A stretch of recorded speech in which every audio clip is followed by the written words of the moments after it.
Add केले सगळ्या मी. मराठीमध्ये केलीस तू एक ऍड आठव, आणि मराठीतल्या सुपरस्टार बरोबर तू ऍड केलीस. अच्छा अच्छा अच्छा, स्टार प्रवाहाचा प्रोमो केला होता. आठवलं. कोण होता सिद्धार्थ ऍक्टर? जाधव, हा, त्याच्यानंतर आदिनाथ कोठारे आणि महाराष्ट्राची लाडकी हिरोईन अमृता खानविलकर. अच्छा, अमृता खानविलकर. कसा होता अनुभव त्यांच्यासोबत काम करण्याचा? बरं होतं, मजा आली त्यांच्यावर काम करताना. आणि त्यावेळेस तुला खरंच एक किस्सा सांगतो, जो माझा पाय होता तो ॲक्च्युली खरोखर मोडला होता. तो खरोखर मोडला होता? अच्छा.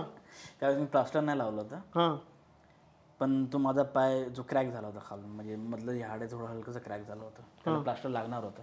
हां. तर असं झालं होतं. आणि त्यात सिद्धार्थ तुझ्या बाजूला येऊन उडी मारतो. त्यांना जसे ते आले, बोल थांबा, माझा पाय खरोखर मोडलाय. बोलते काय बोलतो, पाय मोडला तुझा? बोला हां. काय मेथड ॲक्टर आहे तू, पाय मोडून घेतो का ॲक्टिंग करण्यासाठी? सिद्धू दादा. हां, बोललो नाही माझा खरंच मोडलाय पाय. तर त्यांनी खूप केअर केलं मला. 2 दिवस शूट होतं माझं. त्यांनी खूप केअर केलं मला. म्हणजे ते उड्या वगैरे मारायची इकडनं तिकडनं, पण ते पाय सांभाळून मारायचे उड्या.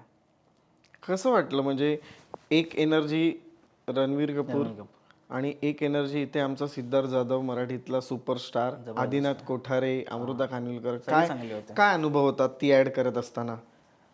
खूप म्हणजे कम्पॅरेटिव्हली आधीच्या ऍड केल्यात आणि आता ही मराठीतली ऍड, काय त्याच्यामधली तफावत आणि नाविन्यपूर्वक काय होतं?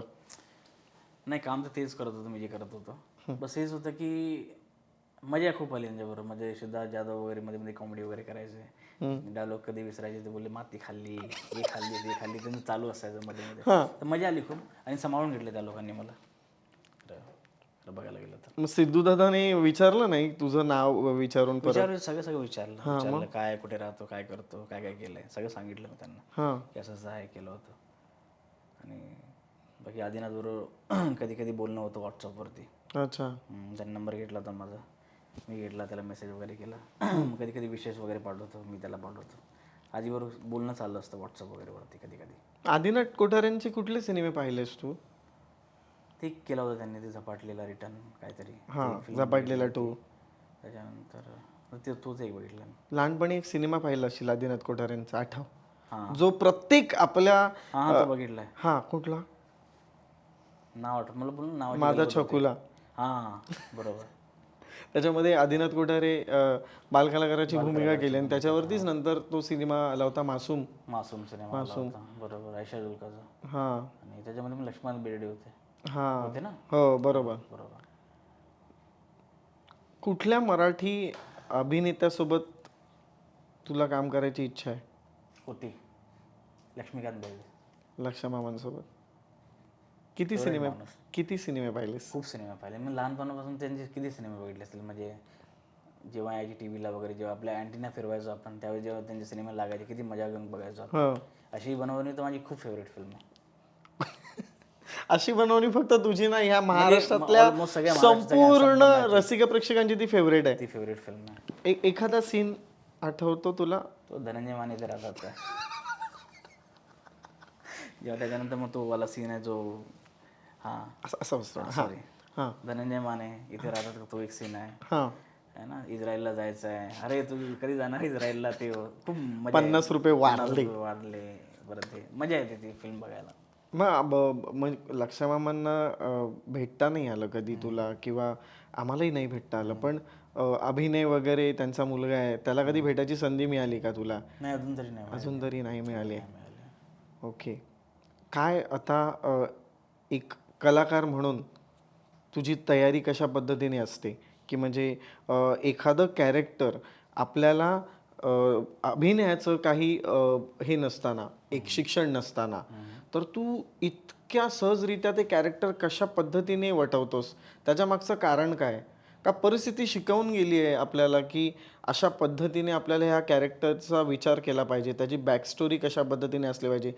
कशी मांडणी करतोस त्या कॅरेक्टरशी आणि त्या कशा पद्धतीने ती वटवतोस? आता काय बराच वेळ झाला ना काम करता करता, 10-12 वर्ष झाली इंडस्ट्रीमध्ये काम करता करता. तर माणूस काम करता करता शिकतो.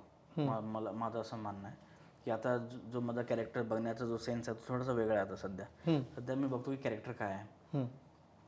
त्याचं एक स्केच बनवायचं आपल्या डोक्यामध्ये की ह्या एज ग्रुपचा आहे. आता एक मी फिल्म करतो, एक नाव नाही घेणार, त्याच्यात मी 55 वर्षाचा माणूस आहे हम्म. आणि त्याच्यामध्ये तो आशिक आहे.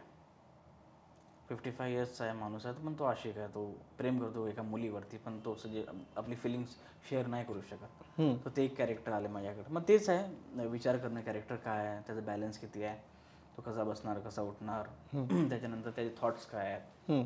एक बॅक स्टोरी बनवावी लागते पहिले आपल्या माइंडमध्ये आपल्याला एक कॅरेक्टरची. मग त्या हिशोबाने माणूस काम करतो.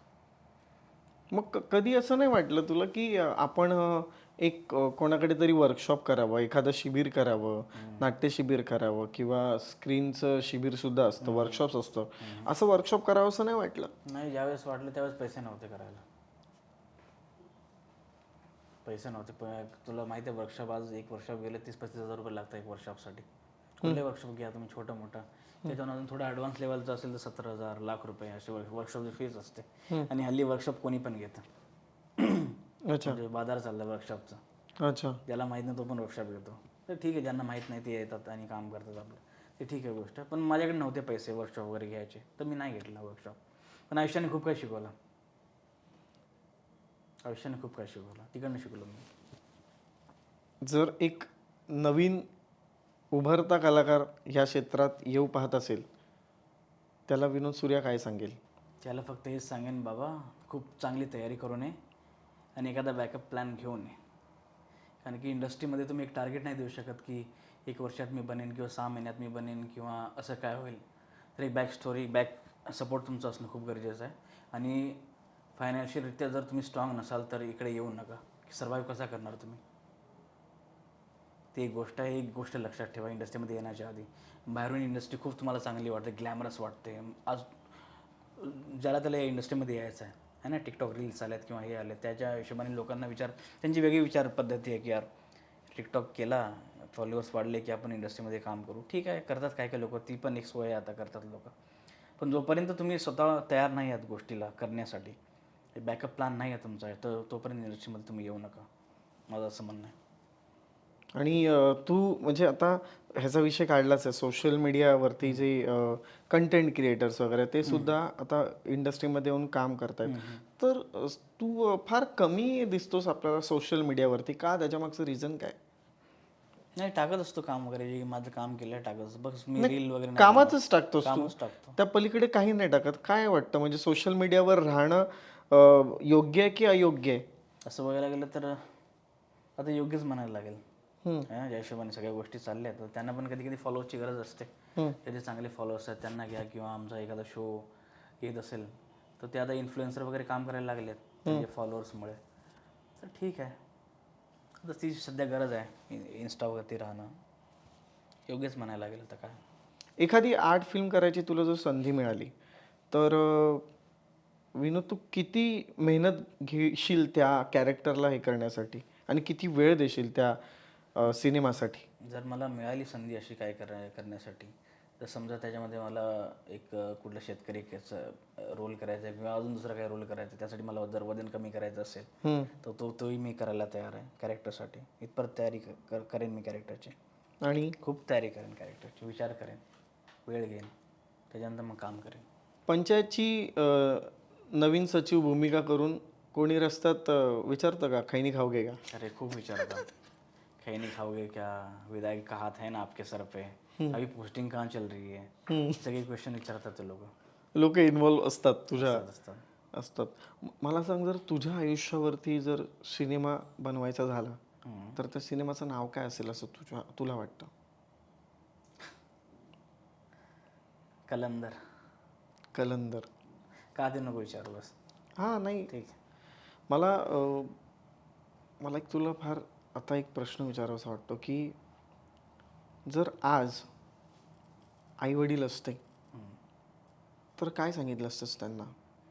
त्या 10x10च्या घरातून आज तू एका चांगल्या घरात राहतोयस, काय सांगितलं असतंस त्यांना? त्यांना हेच मी सांगितलं नसतं त्यांना, काही सांगायची गरज नाही लागत कधी आईवडिलांना. ते त्यांना ते आपल्याला बघून त्यांना समजतं की काय चाललं आहे काय नाही चाललं आहे. सांगायची गरज नाही लागली असते त्यांना.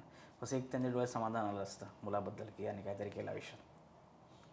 पण मग आज तुला वाटतं का की आपण जे संघर्ष केला आहे ह्या क्षेत्रामध्ये, या मनोरंजन क्षेत्रामध्ये आपलं नाव लौकिक करण्यासाठी, तो स्ट्रगल संपलाय आता असं वाटतं का तो स्ट्रगल सुरू आहे? तो सुरूच आहे अजून, संपला नाही की अजून मला खूप काही अचीव करायचं आहे आयुष्यात.